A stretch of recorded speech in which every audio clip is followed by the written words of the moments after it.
Documento 58. O estabelecimento da vida em Urântia. Em todo Satânia, há apenas 61 mundos semelhantes a Urântia, planetas de modificação da vida.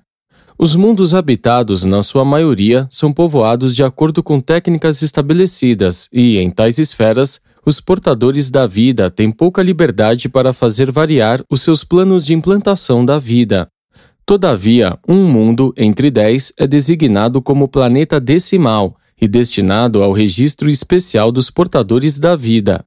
E nesses planetas é-nos permitido efetuar certos experimentos de vida num esforço para modificar ou possivelmente aperfeiçoar o padrão dos tipos de seres vivos no universo. 1. Os pré-requisitos para a vida física.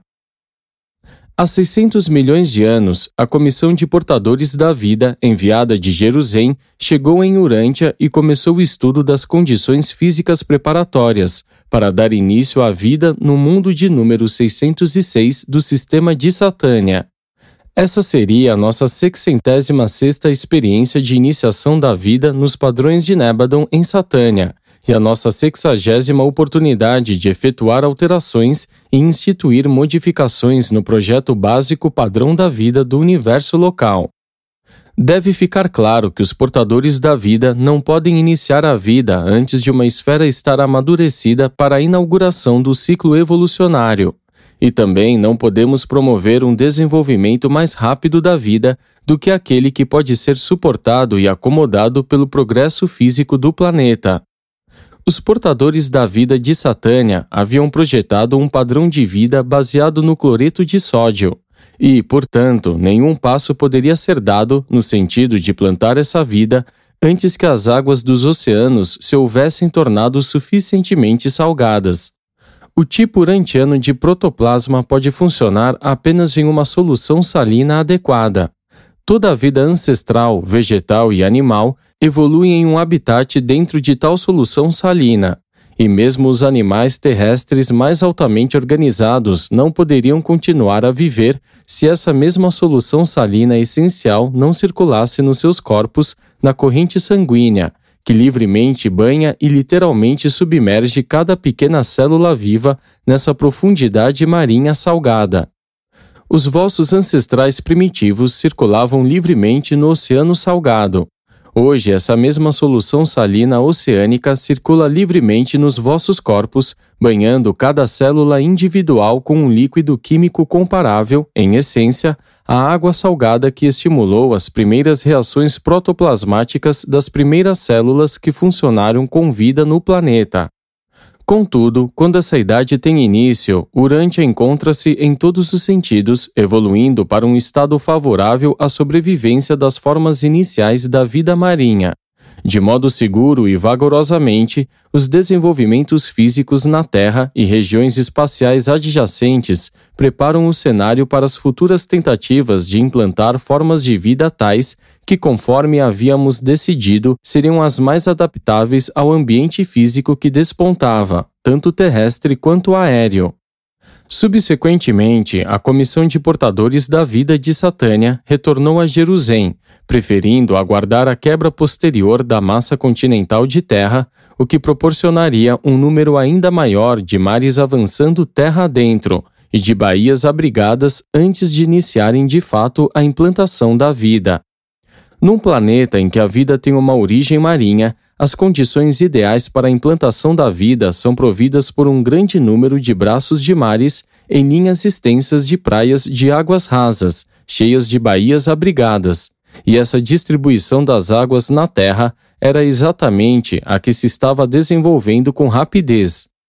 Esses antigos mares interiores raramente excediam a profundidade de 150 a 200 metros, e a luz do sol pode penetrar na água do oceano por mais de 180 metros.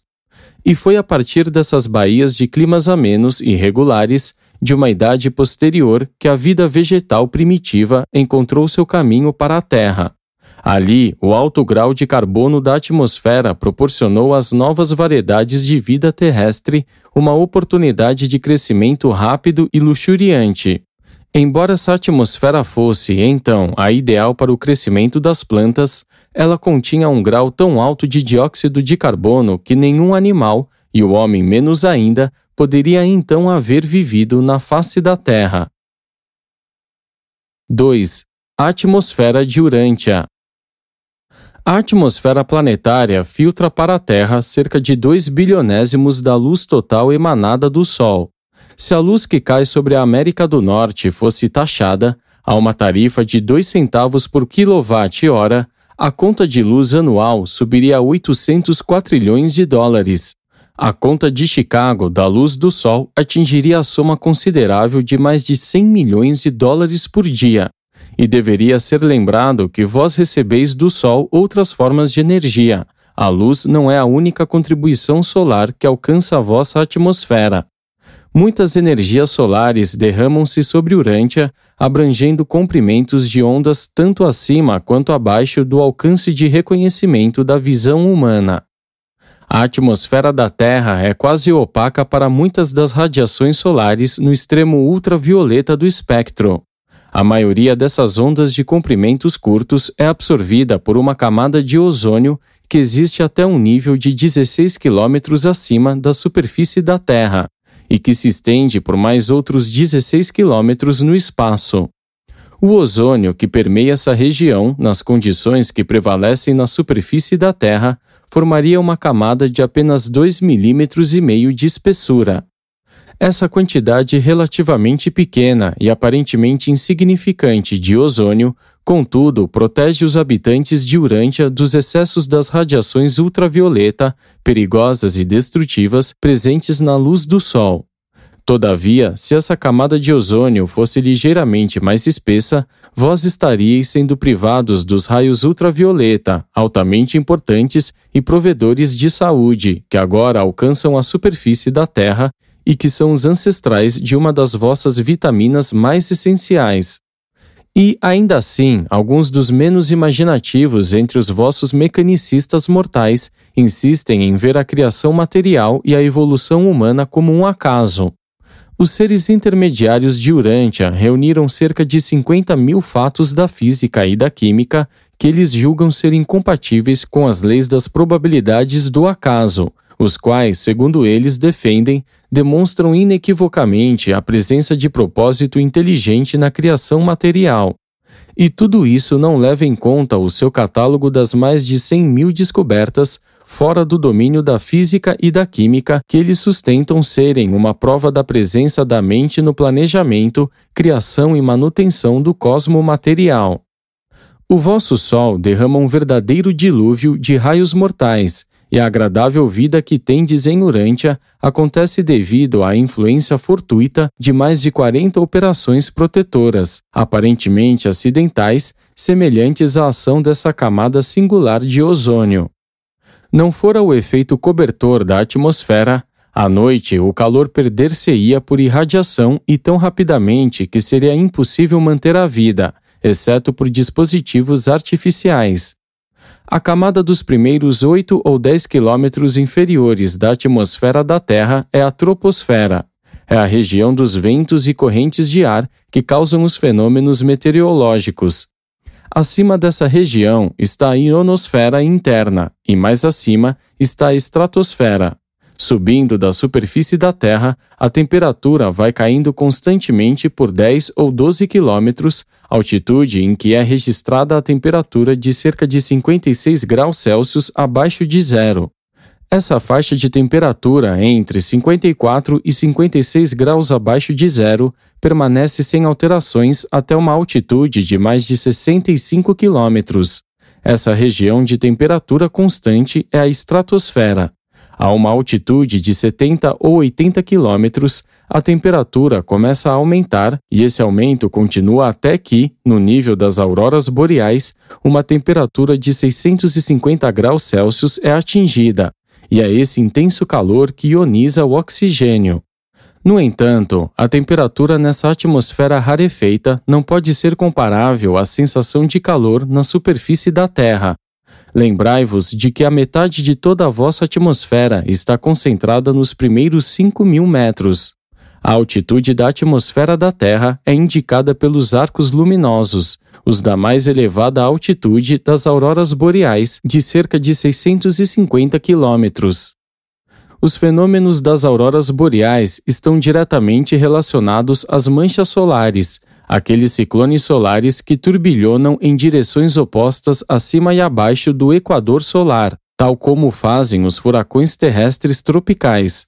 Tais perturbações atmosféricas giram em sentidos opostos, quando ocorrem acima ou abaixo do equador. O poder que as manchas solares têm de alterar as frequências da luz mostra que esses centros de tempestades solares funcionam como enormes magnetos. Esses campos magnéticos são capazes de arrastar as partículas carregadas das crateras das manchas solares, arrojando-as no espaço até a atmosfera externa da Terra, onde a sua influência ionizante produz os desdobramentos espetaculares da aurora boreal. Por isso, tendes os maiores fenômenos de auroras quando as manchas solares estão no seu apogeu, ou estarão logo em seguida, momento este em que as manchas estão, em geral, situadas perto do equador. Mesmo a agulha de bússolas é sensível a essa influência solar, pois elas inclinam-se ligeiramente para o leste quando o Sol se levanta, e ligeiramente para o oeste quando o Sol está prestes a se pôr. Isso acontece todos os dias, mas durante o apogeu do ciclo das manchas solares, a variação da bússola é 2 vezes maior. Esses desvios diurnos da bússola ocorrem por reação ao aumento da ionização da atmosfera superior, que é produzida pela luz solar. É a presença de 2 níveis diferentes de regiões eletrificadas condutoras na superestratosfera que permite a transmissão a longa distância das vossas emissões radiofônicas de ondas curtas e longas. As vossas transmissões radiofônicas são, algumas vezes, perturbadas pelas terríveis tempestades que ocasionalmente assolam os domínios dessas ionosferas externas.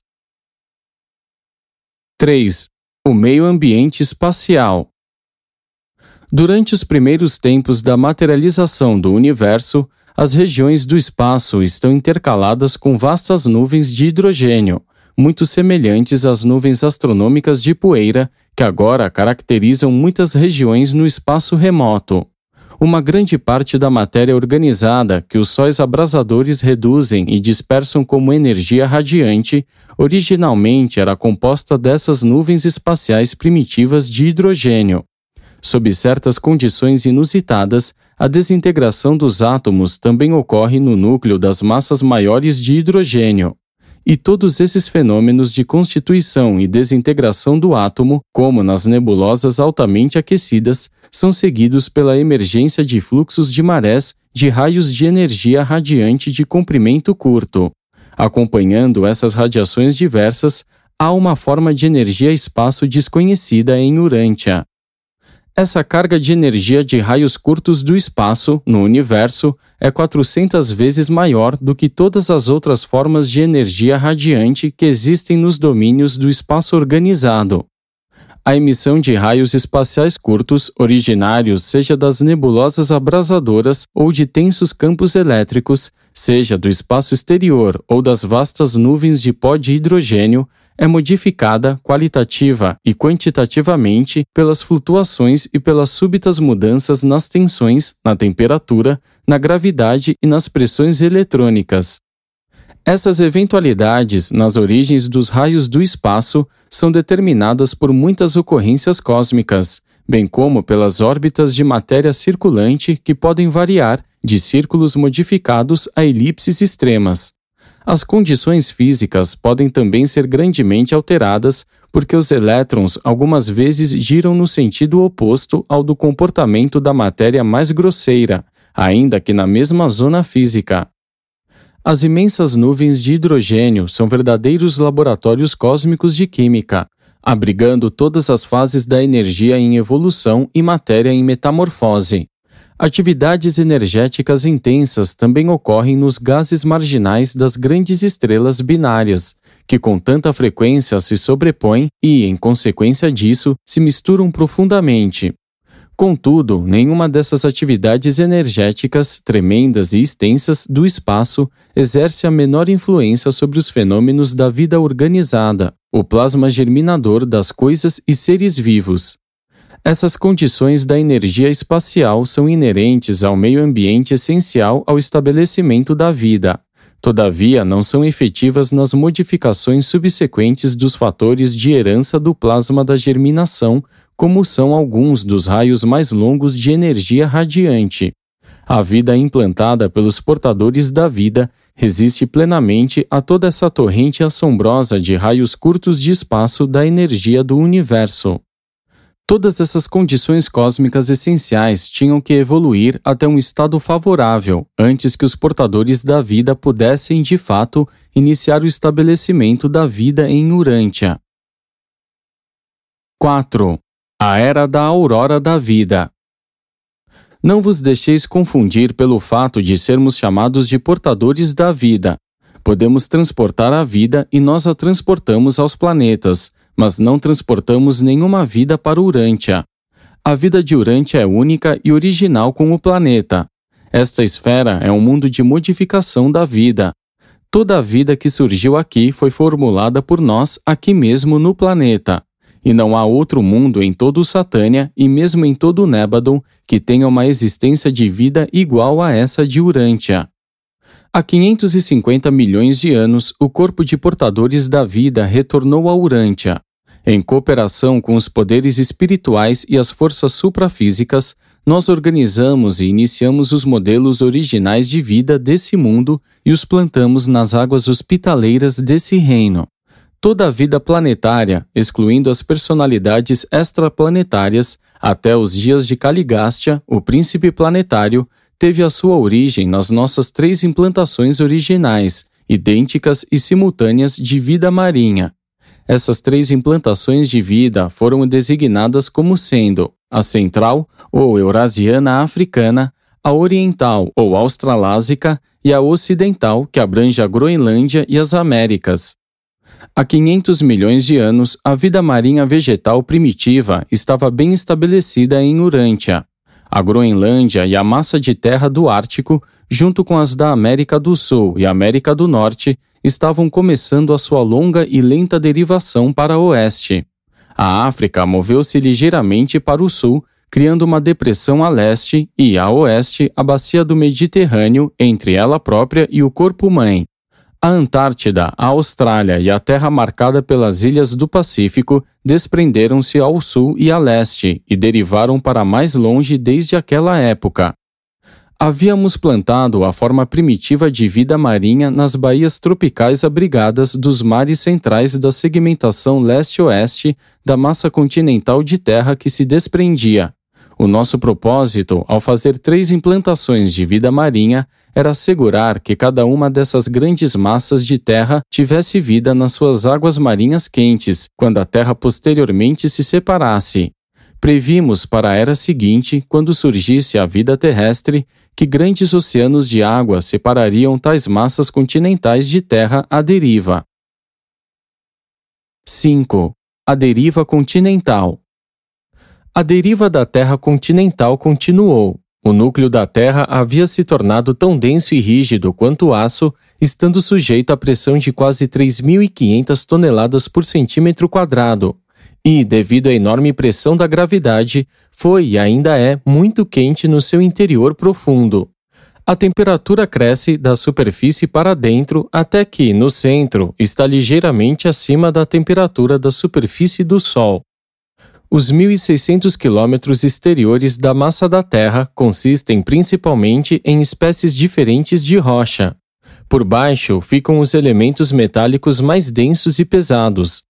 Nas primeiras idades pré-atmosféricas, o mundo estava no seu estado altamente aquecido e de fusão, tão perto do estado fluido que os metais mais pesados afundavam pesadamente para o interior.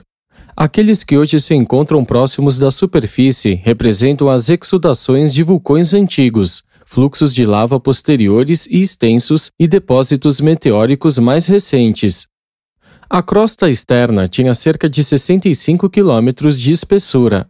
Essa casca externa estava apoiada e repousava diretamente sobre um mar de basalto fundido, de espessura variável, uma camada móvel de lava fundida, mantida sob alta pressão, mas sempre tendendo a fluir, aqui e ali, para equalizar as flutuações das pressões planetárias, tendendo, desse modo, a estabilizar a crosta da Terra. Mesmo hoje, os continentes continuam a flutuar sobre essa almofada não cristalizada que é o mar de basalto fundido. Não fosse essa condição protetora, os terremotos mais severos fariam literalmente o mundo em pedaços. Os terremotos são causados por deslizamentos e deslocamentos da crosta externa sólida e não pelos vulcões. As camadas de lava da crosta da Terra, quando esfriadas, formam granito. A densidade média de Urântia é um pouco maior do que 5 vezes e meia a da água. A densidade do granito é de menos do que 3 vezes a da água. O núcleo da Terra é 12 vezes mais denso do que a água. Os fundos dos mares são mais densos do que as massas de terra e é isso que mantém os continentes acima da água. Quando o fundo dos mares é expelido até o nível acima do mar, verifica-se que consiste em uma parte maior de basalto, uma forma de lava consideravelmente mais pesada do que o granito das massas de terra. E, por outro lado, se os continentes não fossem mais leves do que os fundos dos oceanos, a gravidade arrastaria as bordas dos oceanos até acima das terras, mas tais fenômenos não acontecem. O peso dos oceanos é também um fator que aumenta a pressão sobre os fundos dos oceanos. As camadas mais profundas e relativamente mais pesadas dos fundos dos oceanos, mais o peso exercido pela água que está por cima, aproxima-se do peso dos continentes mais elevados, mas bem menos pesados. Todos os continentes, porém, tendem a deslizar lentamente para os oceanos. A pressão continental no nível do fundo do oceano é de cerca de 1.300 kg por centímetro quadrado. Quer dizer, esta seria a pressão de uma massa continental que se eleva a 5.000 metros acima do fundo do oceano. A pressão de água no fundo do oceano é de cerca de apenas 350 kg por centímetro quadrado. Essas pressões diferenciais tendem a fazer os continentes deslizarem na direção dos leitos dos oceanos. A depressão do fundo dos oceanos, durante as idades anteriores à vida, havia elevado uma massa continental solitária a uma altura tal que a sua pressão lateral tendia a fazer com que as bordas orientais, ocidentais e sulinas deslizassem para baixo, sobre os leitos subjacentes da lava semiviscosa até as águas do Oceano Pacífico que rodeavam a massa continental. Isso compensava a pressão continental tão completamente que não ocorreu nenhuma ruptura maior na margem oriental do continente asiático anterior. Mas, desde então, essa linha costeira oriental tem estado suspensa sobre o precipício das profundezas oceânicas adjacentes, ameaçando deslizar para dentro de um túmulo marinho. 6. O período de transição. Há 450 milhões de anos, aconteceu a transição da vida vegetal para a vida animal. Essa metamorfose teve lugar nas águas rasas das lagoas e das baías tropicais, abrigadas ao longo das linhas costeiras extensas dos continentes que se separavam. E esse desenvolvimento, todo ele inerente aos padrões originais da vida, deu-se gradativamente. Havia muitos estágios da transição entre as formas iniciais primitivas de vida vegetal e os organismos animais posteriores bem definidos. E ainda hoje persistem as formas de limos de transição, as quais não podem ser classificadas, seja como plantas, seja como animais.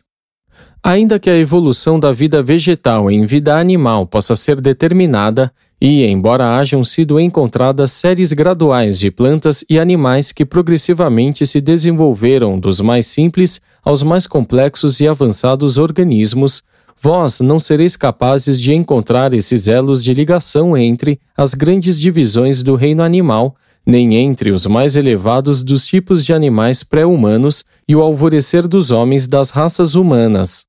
Esses chamados elos perdidos permanecerão para sempre perdidos pela simples razão de nunca haverem existido. De era para era, aparecem espécies radicalmente novas de vida animal. Elas não evoluem como consequência da acumulação gradual de pequenas variações. Surgem como novas ordens de vida plenamente desenvolvidas e aparecem subitamente. O aparecimento súbito de novas espécies e de ordens diversificadas de organismos vivos é totalmente biológico, estritamente natural. Nada há de sobrenatural ligado a essas mutações genéticas. No grau apropriado de salinidade dos oceanos, a vida animal evoluiu e foi relativamente simples permitir que as águas salgadas circulassem nos corpos animais de vida marinha. Quando, porém, os oceanos se contraíram e a porcentagem de sal aumentou consideravelmente, esses mesmos animais desenvolveram a capacidade de reduzir a salinidade dos fluidos dos seus corpos, exatamente como aqueles organismos que aprenderam a viver na água doce adquiriram a capacidade de manter o grau adequado de cloreto de sódio nos fluidos dos seus corpos, por meio de técnicas engenhosas de conservação desse sal. O estudo das fossilizações de vida marinha dentro de rochas revela as lutas iniciais dos ajustamentos desses organismos primitivos. As plantas e os animais nunca deixaram de efetuar tais experimentos de ajustes. O ambiente mantém-se em constante alteração e os organismos vivos estão sempre lutando para acomodar-se a essas flutuações sem fim. O equipamento fisiológico e a estrutura anatômica de todas as ordens novas de vida respondem continuamente à ação das leis físicas. Mas o dom subsequente da mente é uma dádiva dos espíritos ajudantes da mente, de acordo com a capacidade inata do cérebro. A mente, ainda que não seja proveniente da evolução física, é integralmente dependente da capacidade do cérebro, proporcionada por desenvolvimentos puramente físicos e evolucionários. Durante ciclos quase sem fim de ganhos e perdas, de ajustes e reajustes, todos os organismos vivos progridem e regridem de uma idade para outra. Aqueles que alcançam a unidade cósmica perduram, enquanto aqueles que perdem essa meta cessam de existir. 7. O livro da história geológica. O vasto grupo de sistemas de rochas que constitui a camada externa da crosta do mundo durante a era do alvorecer da vida, ou era proterozoica, não aparece atualmente em muitos pontos na superfície da Terra. E, quando de fato emergem debaixo de todos os sedimentos das idades subsequentes, serão encontrados apenas os remanescentes fósseis de vegetais e da vida animal muito primitiva. Algumas dessas rochas mais antigas, depositadas pela água, estão misturadas a camadas posteriores e algumas vezes elas apresentam restos fósseis de algumas das formas anteriores de vida vegetal, enquanto, ocasionalmente, nas camadas mais superficiais, podem ser encontradas algumas formas mais antigas de organismos marinhos animais primitivos. Em muitos locais, essas camadas mais antigas de rocha estratificada, que contêm os fósseis de vida marinha primitiva, tanto animal quanto vegetal, podem ser encontradas diretamente acima da pedra mais antiga e não diferenciada. Os fósseis dessa era trazem algas, plantas semelhantes a corais, protozoários primitivos e organismos esponjosos de transição. Contudo, a ausência desses fósseis nas camadas mais antigas não prova necessariamente que coisas vivas não existissem em outros locais na época do seu depósito. A vida era esparsa durante esses tempos iniciais e apenas vagarosamente gerou o seu caminho pela superfície da Terra. As rochas dessa idade mais antiga encontram-se agora na superfície da Terra ou muito próximos da superfície sobre mais de 1/8 da área atual de terras. A espessura média dessas pedras de transição das mais antigas camadas de rocha estratificada é de cerca de 2.500 metros. Em alguns pontos, esses antigos sistemas de rochas têm até 6.500 metros de espessura, mas muitas das camadas atribuídas a essa era pertencem a períodos mais recentes. Na América do Norte, essa camada antiga e primitiva de rocha contendo fósseis vem à superfície nas regiões oriental, central e setentrional do Canadá. Também existe uma cordilheira intermitente dessa rocha na direção leste-oeste, que vai do estado da Pensilvânia e das antigas montanhas do Adirondack a oeste e atravessa os estados de Michigan, Wisconsin e Minnesota. Outras cordilheiras estendem-se desde as Terras Novas até o estado do Alabama e do Alasca ao México. As rochas dessa era estão expostas aqui e ali em todo o mundo, mas nenhuma delas é de interpretação tão fácil como as vizinhas do Lago Superior e do Grand Canyon no Rio Colorado, onde essas rochas, que contêm fósseis primitivos existentes em várias camadas, atestam as elevações e flutuações da superfície das terras naqueles tempos bastante remotos. Essa camada de pedra, o mais antigo extrato com fossilizações na crosta da Terra, foi desmoronada, dobrada e caprichosamente torcida pelos solavancos dos terremotos e vulcões primitivos. Os fluxos de lava nessa era traziam muito ferro, cobre e chumbo até bem próximo da superfície planetária. Há poucos lugares na Terra onde essas atividades são mais graficamente visíveis do que no Vale de Santa Croix, em Wisconsin. Nessa região, ocorreram 127 fluxos sucessivos de lava no solo, seguidos de submersões pela água, com o consequente depósito de rocha. Se bem que grande parte da sedimentação superior da rocha e dos fluxos intermitentes de lava esteja ausente hoje em dia, e, embora a base desse sistema esteja enterrada muito profundamente no solo, ainda assim, cerca de 65 ou 70 desses registros estratificados de eras do passado atualmente encontram-se expostos à vista. Nessas idades iniciais, quando grande parte das terras estava próxima do nível do mar, ocorreram muitas submersões sucessivas e vários levantamentos.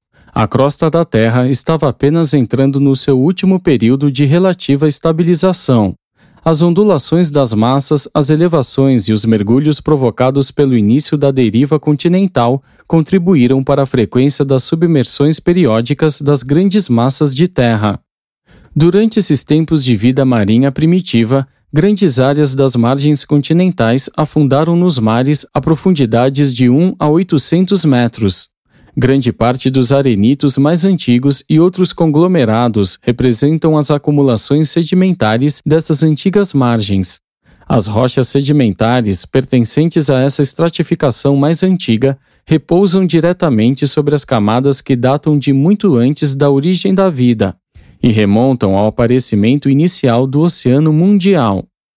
Algumas das camadas mais superficiais desses depósitos de rocha de transição contêm pequenas quantidades de xistos e de ardósias de cores escuras, indicando a presença de carbono orgânico e atestando a existência dos ancestrais das formas de vida vegetal que invadiram a Terra durante a era carbonífera subsequente, ou era do carvão.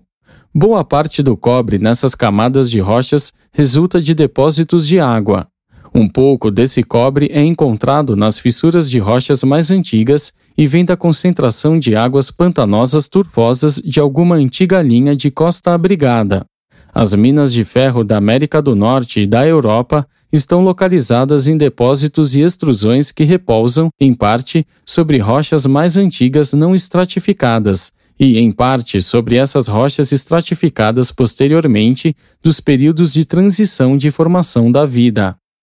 Essa era testemunha a disseminação da vida pelas águas do mundo. A vida marinha tornara-se já bem estabelecida em Urântia. O fundo dos mares rasos, mas longos, adentrando nas terras, está sendo gradualmente invadido por um crescimento profuso e luxuriante de vegetação, enquanto as águas da linha costeira encontram-se infestadas das formas simples de vida animal. Toda essa história está graficamente contada nas páginas fossilizadas do vasto livro de pedra, o Arquivo deste Mundo. E as páginas desse gigantesco registro biogeológico dirão infalivelmente a verdade, tão logo vós adquirirdes a capacidade para fazer a interpretação delas. Muitos desses fundos marinhos antigos estão agora elevados bem acima do nível da superfície terrestre e os seus depósitos, de idade sobre idade, contam a história das lutas pela vida naqueles dias iniciais. Como disse o vosso poeta, é literalmente verdade que o pó sobre o qual pisamos esteve vivo outrora. Apresentado por um membro do corpo de portadores da vida de Urântia, atualmente residente neste planeta.